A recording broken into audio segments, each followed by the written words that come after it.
semuanya, kembali lagi dengan saya Nurul Fadila. Saya mahasiswa bimbingan dan konseling Islam semester 4 dengan NIM 2442014023. Nah, pada video kali ini saya akan membahas materi terkait motivasi belajar. Nah, apa itu motivasi belajar? Nah, jadi motivasi belajar itu adalah proses dari dalam diri seseorang nih yang mendorong dan mengarahkan dia serta mempertahankan perilakunya untuk mencapai tujuan tertentu. Nah, jadi motivasi ini adalah kunci utama dalam belajar. Nah, tanpa motivasi otomatis orang juga nggak bakalan semangat untuk belajar, nggak bakalan mau untuk belajar gitu. Nah, dengan motivasi ini maka siswa itu diharapkan nih agar lebih bersemangat, lebih giat lagi dalam menjalani sekolah ataupun belajarnya. Motivasi belajar itu ada dua. Yang pertama itu ada motivasi dari dalam diri atau intrinsik. Nah, jadi motivasi dari dalam diri itu artinya itu motivasi yang datang dari diri sendiri. Dari mana kayak niatnya dalam belajar atau mungkin suka gitu. Nah, itu yang mendorong seseorang ini termotivasi untuk belajar. Nah, terus yang kedua ada namanya motivasi dari luar atau ekstrinsik. Nah, jadi motivasi dari luar itu misalnya nih, oh dia belajar karena ingin dapat hadiah, ingin dapat penghargaan, ingin dapat peringkat dan lain sebagainya. Ini teori dari motivasi belajar. Nah, yang pertama itu namanya motivasi dan pembelajaran perilaku. Yang pertama itu namanya teori penguatan atau reinforcement. Yang mana teori reinforcement ini artinya perilaku yang pernah diulangi, perilaku yang pernah diberi penghargaan itu maka akan cenderung diulangi. Sedangkan perilaku yang diberi hukuman maka akan cenderung dihindari. Ini seperti teori classical conditioning ya.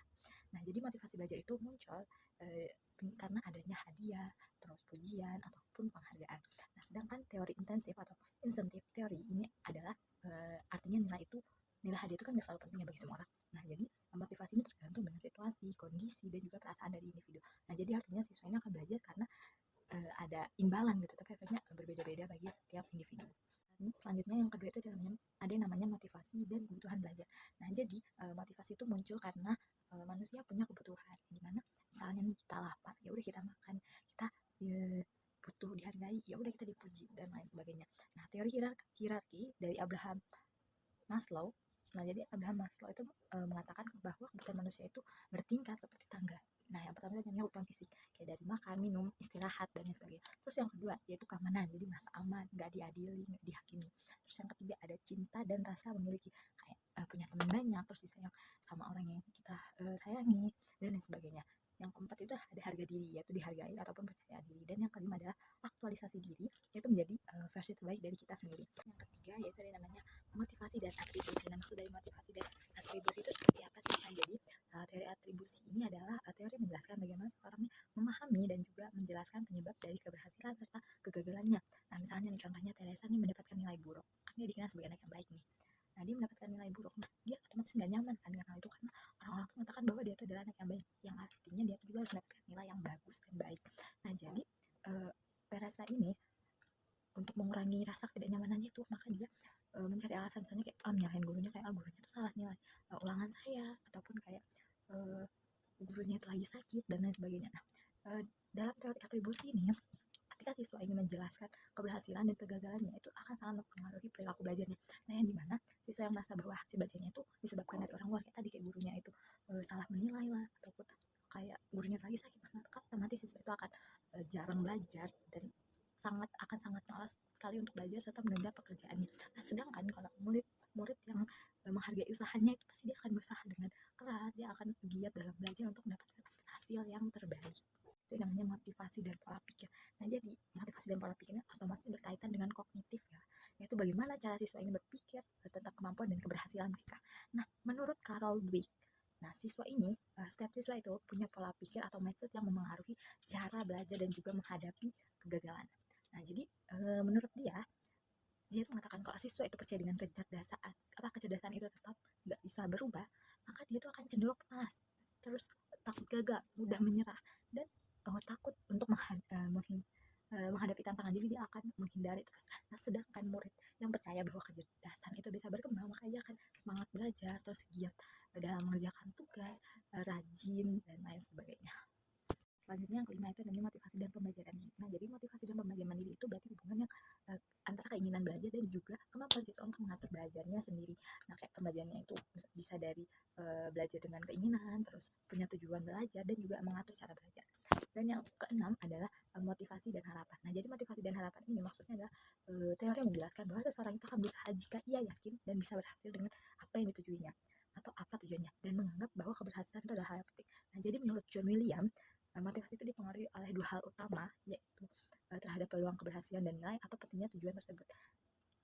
Nah, jadi artinya motivasi muncul itu dari hasil pembelajaran antara keyakinan dan juga untuk berhasil dari nilai keberhasilan itu. Nah, jadi selanjutnya ada faktor-faktornya. Nah, yang pertama adalah yang namanya motivasi pencapaian.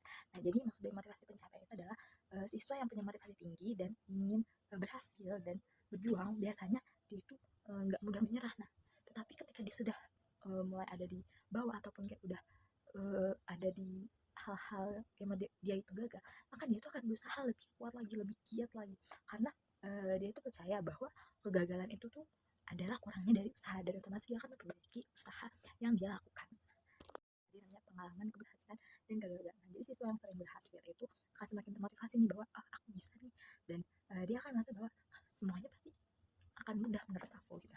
Nah, jadi siswa yang merasa kayak sering gagal ataupun kehilangan semangat belajarnya itu, dia akan merasa down banget, dan dia mungkin merasa bahwa aku nggak bisa nih, aku sudah capek nih karena aku sudah berjuang kemarin, dan lain-lain. Namanya orientasi tujuan. Nah, jadi orientasi tujuan ini terbagi menjadi dua jenis. Yang pertama itu ada siswa yang fokus dengan tujuan pembelajaran, itu biasanya akan benar-benar memahami materi yang diberikan gurunya dan akan mudah berkembang. Nah, sedangkan siswa yang hanya fokus pada tujuan kinerjanya dengan mendapatkan nilai bagus dan pengakuan. Nah, jadi siswa itu akan berorientasi pada pembelajaran yang biasanya lebih tahan menghadapi kesulitan dan lebih banyak belajar. Nah, sedangkan kan siswa yang berorientasi pada kinerja itu akan lebih mudah menyerah sehingga ia itu akan menghadapi kesulitan. Nah, selanjutnya yang keempat ada ketidakpercayaan yang dipelajari. Nah, jadi misalnya nih, ketika siswa merasa bahwa apapun yang dia lakukan itu nggak akan berhasil, jadi dia itu akan biasanya tuh dia akan menyerah terlebih dahulu sebelum dia mencoba. Jadi dia tuh udah mikir kayak bahwa aku berhasil, aku nggak berhasil, aku ngelakuin ini, ngelakuin itu, A, B, C, dan lain sebagainya, dia akan merasa bahwa dirinya gagal terus. Yang kelima ada namanya harapan guru dan diri sendiri. Nah, jadi harapan guru itu akan sangat berdampak ya pada pembelajaran ataupun motivasi siswa. Nah, jadi ketika gurunya memberikan apresiasi positif kepada siswanya, maka siswanya ini akan mengapresiasi dirinya juga nih, bahwa guru saya memberikan saya kepercayaan bahwa saya bisa dan saya mampu, saya berhasil gitu.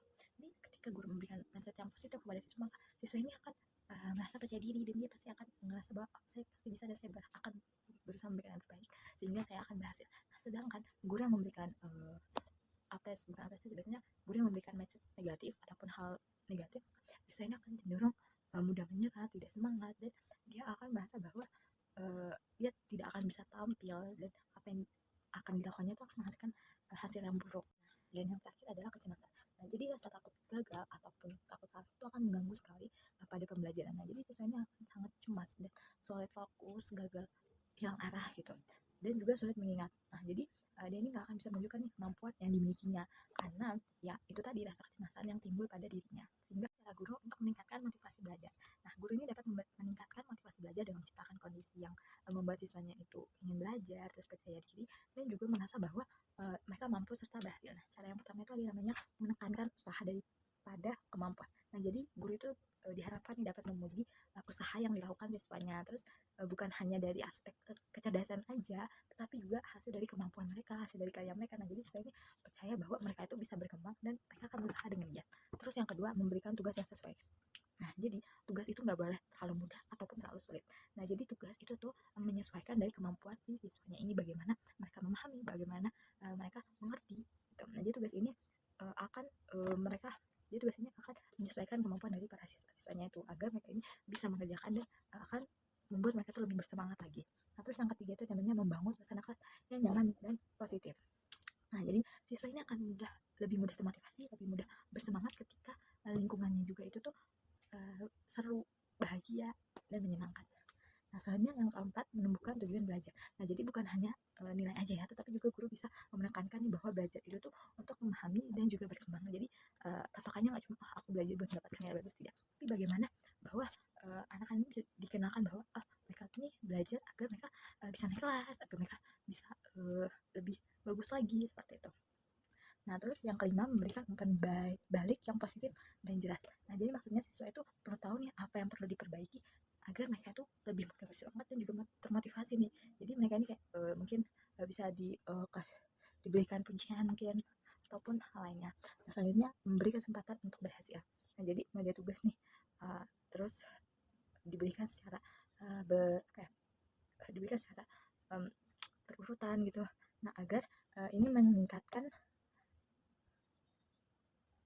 keberhasilan dan juga kepercayaan diri mereka seperti itu.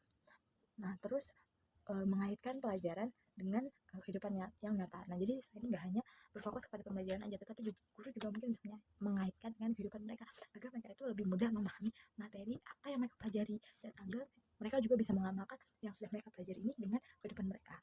Nah, terus menghindari perbandingan antara siswa. Nah, jadi guru ini diharapkan tidak pilih kasih ya. Jadi guru ini diharapkan untuk netral, adil terhadap siswa-siswa lainnya, baik yang satu ataupun yang lainnya. Nah, terus yang terakhir adalah memberikan contoh dan dukungan. Nah, jadi guru ini bisa menjadi model yang baik untuk guru agar guru ini bisa menjadi model yang baik untuk siswa agar siswa ini bisa menunjukkan semangat belajar dan juga membantu siswa-siswa yang lain bahwa guru guru ini menjadi panutan aku gitu. Nah, kita pada kesimpulannya, jadi kesimpulannya adalah motivasi belajar adalah faktor utama yang menentukan keberhasilan dari siswa. Nah, motivasi ini dipengaruhi oleh keyakinan diri, persetujuan, pengalaman, dan lingkungan. Nah, siswa ini akan lebih termotivasi jika mereka merasa mampu dan nyaman melihat tujuan itu penting dan percaya bahwa usaha mereka akan dapat membawa keberhasilan. Jadi motivasi itu akan sangat penting bagi siswa maupun siswi karena diharapkan ya dari motivasi ini mereka itu akan menjadi anak-anak yang hebat, anak-anak yang mampu berkembang dan juga bisa menjadi panutan yang baik bagi orang-orang sekitarnya. Dari saya mungkin itu saja yang dapat saya sampaikan, kurang lebihnya saya mohon maaf karena saya manusia yang masih punya banyak kesalahan dan kesempurnaan hanya milik Allah Subhanahu wa taala. Baik, saya cukupkan sampai di sini, saya pamit undur diri. Sekian dari saya. Wassalamualaikum warahmatullahi wabarakatuh.